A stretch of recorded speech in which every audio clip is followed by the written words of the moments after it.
Assalamualaikum warahmatullahi wabarakatuh.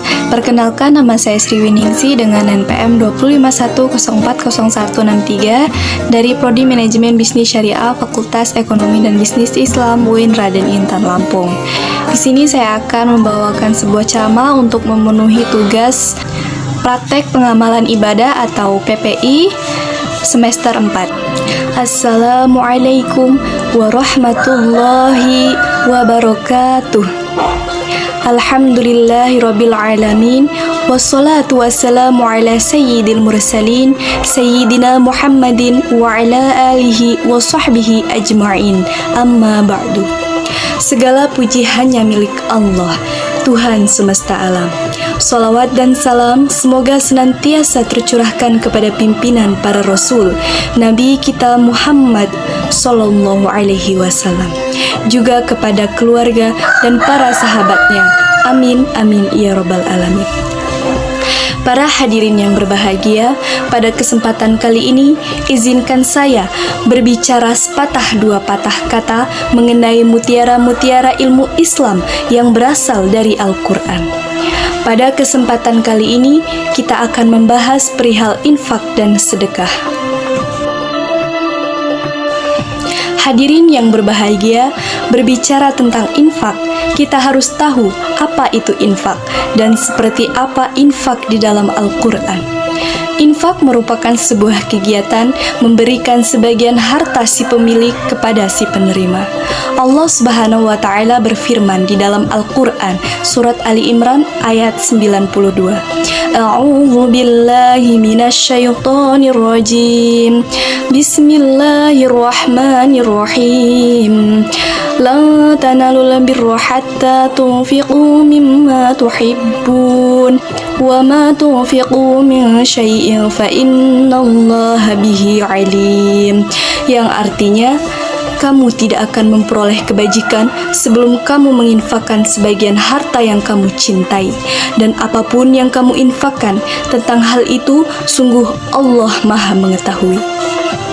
Para hadirin yang berbahagia, apa yang disebut kebajikan itu merupakan kebajikan sejati, dan kebajikan sejati itu adalah surga Allah Subhanahu wa taala.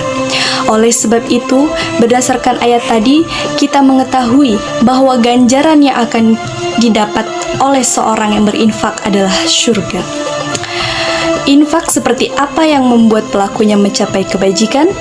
Infak tersebut adalah sesuai dengan firman Allah tadi. Seorang menginfakkan sebagian hartanya yang dicintainya. Ada sebuah riwayat menceritakan tentang sahabat Rasul, yaitu Abu Talha. Abu Talha merupakan sahabat Ansor yang paling kaya raya di Madinah. Abu Talha memiliki kebun kurma yang merupakan harta paling dicintainya. Maka ketika ayat itu turun, Abu Talha langsung menemui Rasulullah dan menanyakan perihal cara berinfak agar mendapatkan kebajikan. Nabi SAW memberitahukan Abu Talha agar menginfakkannya kepada kerabat-kerabatnya. Dari cerita ini, kita mendapatkan pelajaran bahwa berinfak itu memberikan sebagian harta yang kita cintai kepada kerabat-kerabat kita, baik yang dekat secara darah maupun yang dekat secara jarak rumah. Para hadirin yang berbahagia, kata sedekah sebenarnya sudah tidak asing lagi di telinga kita, akan tetapi masih banyak orang yang enggan melakukan amal yang baik ini. Sedekah itu banyak manfaatnya, maka dari itu kita sebagai umat Islam disunahkan untuk melakukan sedekah. Karena dengan bersedekah ini kita mendapatkan kebahagiaan dalam hati ketika di dunia maupun di akhirat kelak. Contoh manfaat dan barokah dari sedekah diantaranya adalah: yang pertama, sedekah menjadi penyebab bertambahnya rizki. Bersedekah itu tidaklah membuat kita semakin miskin, karena rizki itu sudah diatur oleh Yang Maha Kuasa. Akan tetapi, sedekah itu dapat menyebabkan bertambahnya rizki, bukan menguranginya. Ada pepatah tentang sedekah, yaitu jangan menunggu kaya lalu sedekah, tapi sedekahlah agar kamu kaya. Adapun sabda Rasulullah SAW, yaitu Bersedekahlah kalian, karena sesungguhnya sedekah dapat menambah harta yang banyak. Maka bersedekahlah kalian, niscaya Allah menyayangi kalian. Bahkan dalam Al-Quran pun disebutkan bahwa Allah menjanjikan balasan 10 kali lipat bagi mereka yang berbuat baik.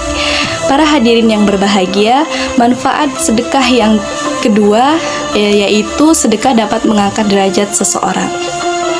Orang yang selalu bersedekah, niscaya derajatnya akan diangkat oleh Allah Subhanahu wa Ta'ala. Orang itu akan selalu mendapatkan keberkahan atas rizkinya, akan selalu merasakan cukup. Berbeda dengan orang yang kikir, meskipun ia banyak hartanya, tetapi hidupnya tidak akan tenang dan selalu banyak pikiran yang melandainya. Itu adalah sebagian bentuk ketidakberkahan harta yang diberikan oleh Allah Subhanahu wa Ta'ala. Adapun hadisnya yaitu dari Abu Hurairah radhiyallahu anhu, Rasulullah shallallahu alaihi wasallam bersabda, sedekah itu tidak akan mengurangi harta.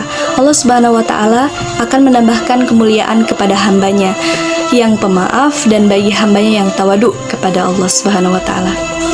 Allah Subhanahu wa Ta'ala akan mengangkat derajatnya. Hadis riwayat Muslim. Para hadirin yang berbahagia, manfaat sedekah yang ketiga yaitu malaikat akan mendoakan orang yang bersedekah dan melaknat orang yang bakhil. Abu Hurairah berkata bahwa Nabi Shallallahu Alaihi Wasallam bersabda, ketika seorang hamba berada pada waktu pagi, 2 malaikat akan turun kepadanya. Lalu salah satu berkata, "Ya Allah, berikanlah harta kepada orang yang menginfakkan hartanya." Kemudian malaikat yang satu berkata, "Ya Allah, binasakanlah orang-orang yang bakhil." Itulah beberapa manfaat dari bersedekah. Sebetulnya masih banyak lagi manfaat-manfaat yang belum saya sebutkan. Setelah menyimak ceramah tentang sedekah ini, semoga kita semua dapat melaksanakan sedekah dengan semaksimal mungkin agar kita terhindar dari api neraka. Para hadirin yang berbahagia, mungkin itu saja yang dapat saya sampaikan. Mudah-mudahan ada manfaatnya, mudah-mudahan kita bisa mengamalkannya. Amin amin ya robbal alamin. Saya akhiri, wassalamualaikum warahmatullahi wabarakatuh.